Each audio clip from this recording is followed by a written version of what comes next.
बिस्मिल्लाहिर्रहमानिर्रहीम, अस्सलामुअलैकुम। आप देख रहे हैं 94 न्यूज़। मैं हूं उमर अशरफ। खबर शामिल करते हैं मंडी बहाउद्दीन से। मंडी बहाउद्दीन में गवर्नमेंट चिल्ड्रन अस्पताल में डिप्टी कमिश्नर तारक अली बसरा और चेयरमैन स्टैंडिंग कमेटी बराए सिविल एविएशन डिवीजन नाजी इम्तियाज़ अहमद चौधरी के ज़ेर सदारत गवर्नमेंट चिल्ड्रन अस्पताल में अज़ीमुश्शान महफिल मिलाद मुस्तफ़ा सल्लल्लाहु अलैहि वसल्लम मुनक़्क़द हुई।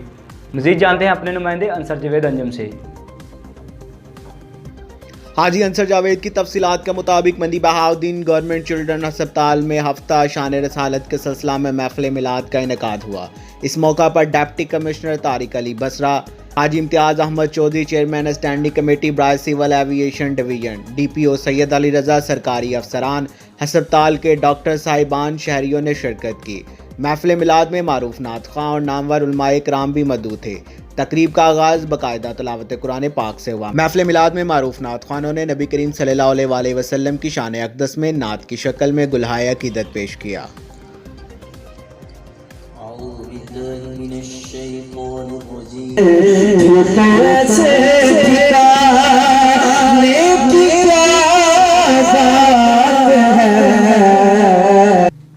अब तक के लिए इतना ही। मज़ीद खबरों और अपडेट्स के लिए हमारे साथ रहिएगा।